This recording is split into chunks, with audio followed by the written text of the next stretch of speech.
నమస్తే, welcome to hit TV. ఈ రోజు మనతో పాటు ప్రముఖ ఆధ్యాత్మికవేత్త మరియు లైఫ్ కోచ్ ఆర్వి సుధా గారు ఉన్నారు. వారితో మాట్లాడి మరిన్ని విషయాలు తెలుసుకునే ప్రయత్నం చేద్దాం. నమస్తే మేడం. నమస్కారం అమ్మా. బాగున్నారా మేడం? ఫైన్ అమ్మా. మేడం, ఈ అక్టోబర్ నెలలో ఏ రాశుల వారికి ఎలా ఉండబోతుంది? అలాగే తప్పక అది చూద్దాం ఫస్ట్. బట్ అందరికి, నీకు ప్రేక్షకులకి అందరికి నవరాత్రి శుభాకాంక్షలు. కరెక్ట్ గా మనకి నవరాత్రి టైంలో మనం మొదలెట్టాము. సో అక్టోబర్ నెల యూజువల్ గా ఏంటంటే మనం ఎప్పుడు మాట్లాడుకున్నట్టు కొన్ని రాసుల వారిగా బాగుంటాయి, కొన్ని రాసుల వారికి అంత బాగుండదు. బట్ దానికన్నా ముందు ఎప్పుడు మనం గ్రహస్థితి అనేది మాట్లాడుకుంటాము. ఎందుకు గ్రహస్థితి మాట్లాడుకోవాలి అంటే ఏంటంటే, నేను వేరే ఇంటర్వ్యూస్ లో కూడా చెప్పున్నాను అనమాట. చాలా మంది కూడా కమెంట్ కూడా చేస్తున్నారు, మీరు చెప్పింది 5 నిమిషాలు గ్రహస్థితి గురించి అయిపోతుంది అని. బట్ గ్రహస్థితి తెలియకుండా మనం ఏంటంటే ప్రెడిక్షన్స్ ఇవ్వలేము. అంటే మన జాతక రీత్యా మనం ప్రెడిక్షన్స్ ఇస్తున్నాము, మంత్లీ ప్రెడిక్షన్స్. అంటే అక్టోబర్ నెల అయినా సరే, మన నవంబర్ అయినా సరే, డిసెంబర్ అయినా సరే, మళ్ళీ ఉగాది వచ్చినప్పుడు కూడా మనం అలాగే చెప్పి కొంతవరకు అంటే గోచారం ప్రకారం చెప్పి మనం చెప్పడం అనేది జరుగుతుందన్నమాట. అదేంటంటే ఏదో ఒకటి బేసిస్ ఉండాలి. అంటే ఏంటంటే ఎక్కడ గ్రహాలు ఉన్నాయి మనకి అక్టోబర్ 1st కి అనుకుందాం కాసేపు, లేకపోతే అక్టోబర్లో ఏ గ్రహాలు మారుతున్నాయి, ఏ హౌసెస్ మారుతున్నాయి, ఏ భావాల్లోకి వెళ్తున్నాయి, అవన్నీ చెప్తే ఏంటంటే మన ప్రెడిక్షన్స్ అనేది మనకి ఈజీ అవుతుంది. అంటే ప్రెడిక్షన్స్ ఒకటి చేయాలి అంటే మనకి బేసిస్ ఉండాలి. అంటే ఒకటి దేని పట్టైనా మనం చెప్పాలి. కొంతవరకు ఏంటంటే సైంటిఫిక్గా చెప్పడం కూడా జరుగుతుంది. బట్ ఏంటంటే మనకి అందరికీ తెలిసిన విషయం, 9 గ్రహాలు ఉన్నాయి, 12 రాశులు ఉన్నాయి. సో రాశి వారిగా మనం చెప్పడం అనేది జరుగుతోంది. రాశి వారిగా చెప్పడం అంటే ఏంటంటే చంద్రుడు ఏ ఇంట్లో ఉంటే, అంటే ఈ 12 భావాలన్నా, 12 ఇళ్ళులన్నా, హౌసెస్ అన్నా ఇవే అన్నమాట. సో చంద్రుడు ఏ రాశిలో ఉంటే, అంటే ఏ ఇంట్లో ఉంటే దాన్ని రాశి అంటాం అనమాట. సో రాశి వారిగానే మనం చెప్పడం జరుగుతుంది.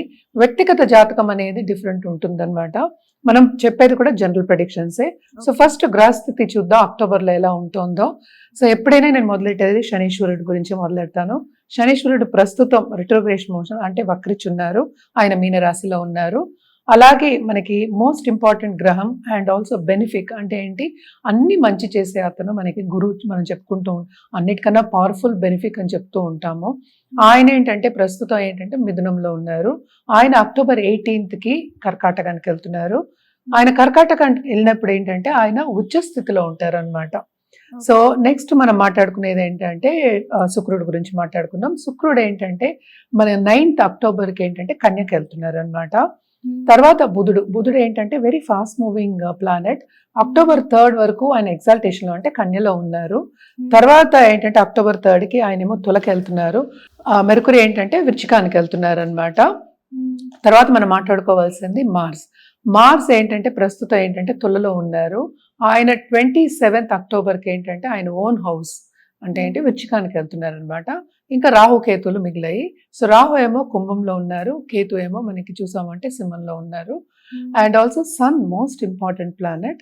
ఆయన ఏంటంటే 17th అక్టోబర్కి ఏమో తులకి వెళ్తున్నారు. ఆయన తులకి వెళ్ళినప్పుడు ఏమవుతుందంటే ఆయన డెబిలిటేషన్ నీచ స్థితిలో ఉంటారనమాట. సో ఎవరెవరికి బాగుంటుంది అంటే జనరల్గా చెప్పడం అనేది జరుగుతోంది. సో బేసిక్గా ఏంటంటే వృషభానికి బాగుంది, అలాగే ఏంటంటే మిథునానికి బాగుంది, కర్కాటకానికి బాగుంది. అలాగే మనం చెప్పాలి అంటే మనకి కొంతవరకు మనం చూసాము అంటే వృచ్చికానికి కూడా బాగానే ఉంటుందన్నమాట. ఎందుకంటే గురు చూపు ఉంది second half of this month. అలాగే కుంభానికి బాగుంది, మకరానికి కూడా బాగుందన్నమాట. సో ఇవి కానీ ఏల్నాట్స్ అని ఏంటంటే మనకి మేషానికి, అలాగే కుంభానికి, అలాగే ఏంటంటే మనకి మీనానికి ఉన్నాయన్నమాట. ఆయన వక్రిచి ఉన్నారు కనుక ఆయన నవంబర్ 28కి మారుతున్నారు అనమాట. అంటే డైరెక్ట్ అవుతున్నారు, మీనంలోనే ఉంటారు. సో మళ్ళీ గ్రహస్థితి నెక్స్ట్ మంత్ వచ్చేప్పటికి మారుతూ ఉంటాయి. ఏదైనా సరే ఇవి జనరల్ ప్రెడిక్షన్స్, మన వ్యక్తిగత జాతకం మీద మనం అది ప్రెడిక్షన్స్ అనేవి మారుతూ ఉంటాయి. అంటే ఒక పరిహారం చేయాలి అంటే కనుక. బట్ ఇవి కూడా ఈ రాశుల వారు కూడా పరిహారం చేయొచ్చు. ఎలాగో నవరాత్రులే కనుక. సో నవరాత్రులు దేవి ఏ దేవి పూజించాలో ఒక్కొక్క రాశి వాళ్ళు మనం మాట్లాడుకోవచ్చు. కుంభరాశి వారికి ఈ అక్టోబర్ నెలలో ఎలా ఉండబోతుంది అంటారు? కుంభరాశి వారికి first half of this month అంటే 18th అక్టోబర్ వరకు గురు చూపు ఉంది. దాని తర్వాత ఏంటంటే గురు ఏంటంటే మనకి 6వ ఇంట్లోకి వెళ్తున్నారు అనమాట. సో కొంతవరకు ఇబ్బంది పడే ఒక సూచన మనకి కనిపిస్తుంది. ఫైనాన్షియల్ స్టేటస్ లో ఇంప్రూవ్మెంట్ అనేది ఎక్కువ ఉండదు. అండ్ ఫైనాన్షియల్గా కూడా స్టెబిలిటీ అనేది కొంచెం తక్కువ అవుతుంది అనమాట. మనకి చూసాము అంటే ఇన్లెట్స్ అని కూడా ఉంది. సో తప్పక వీళ్ళకి చేసే పనిలో ఆపర్చునిటీస్ వచ్చినప్పటికీ వాళ్ళు సక్రమంగా చేయలేక సతమతం అవ్వడం అనేది మనకి కనిపిస్తోంది. అంటే వర్క్ ప్రెషర్ ఎక్కువ ఉంటుంది, అలాగే ఒత్తిడి అని చెప్తూ ఉంటాం. ప్రెషర్ అంటేనే ఒత్తిడి. సో అంటే ఫైనాన్షియల్ ప్రెషరు, అలాగే వర్క్ ప్రెషరు ఎక్కువ ఉంటుందన్నమాట. బాధ్యతలు అనేవి చాలా ఎక్కువ ఉంటాయి.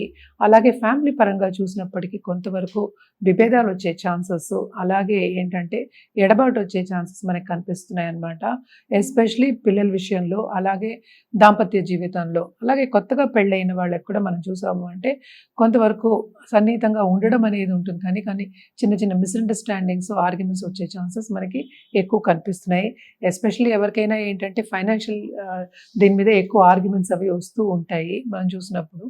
సో అలాంటి వాళ్ళందరికీ, ఈ రాశిలో ఉన్న వాళ్ళందరికీ కొంతవరకు ఫైనాన్షియల్ స్టెబిలిటీ అని కొంచెం తక్కువ ఉందన్నమాట.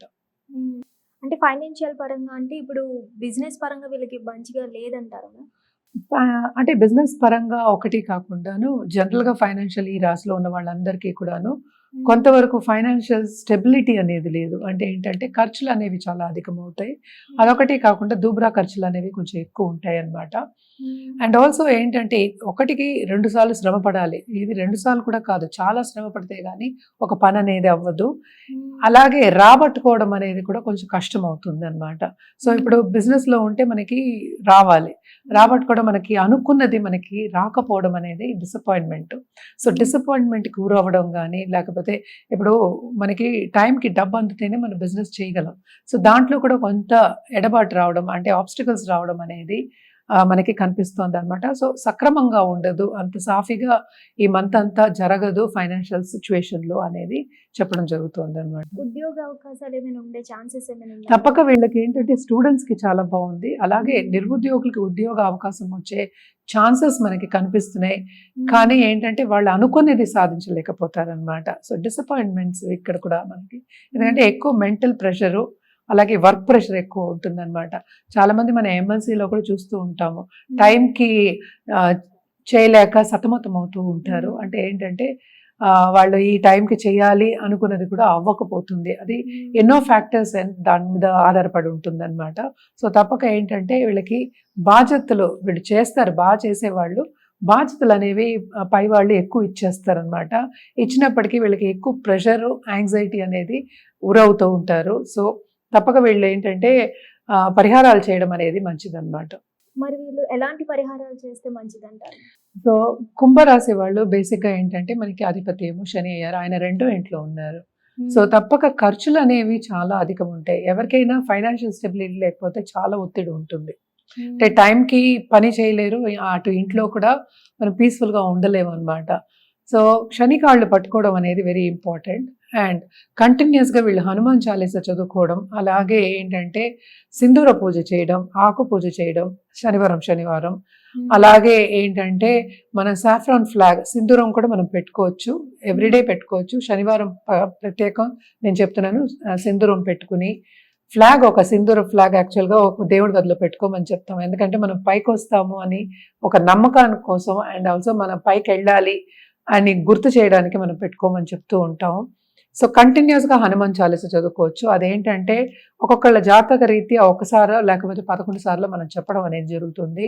సో ఎన్నిసార్లు చేస్తే అన్ని మంచిదే కదా, సో తప్పక చేయండి. అలాగే ఏంటంటే తప్పక వీళ్ళు ఏంటంటే ఆహారం పెట్టాలి, ఒక గోవుకి పూజ చేసి ఆహారం పెట్టడం అనేది మంచిదన్నమాట. అంటే గడ్డి పెట్టినా పర్వాలేదు, కానీ మోస్ట్ ఇంపార్టెంట్ ఏంటంటే బెల్లం పెట్టడం చాలా మంచిదన్నమాట. సో బెల్లంతో చేసిన ఏ పలహారం అయినా పెట్టచ్చు. ఎందుకంటే మనం చూసాము అంటే 7th లార్డ్ ఏమో ఇక్కడ డెబిలిటేషన్కి వెళ్ళారు. సో అటు పార్ట్నర్షిప్ బిజినెస్లో కానీ లేకపోతే లైఫ్ పార్ట్నర్ కానీ కొంతవరకు ఇబ్బంది వచ్చే ఛాన్సెస్ మనకి కనిపిస్తున్నాయి కనుక మనం ఇది చెప్పడం జరిగిందనమాట.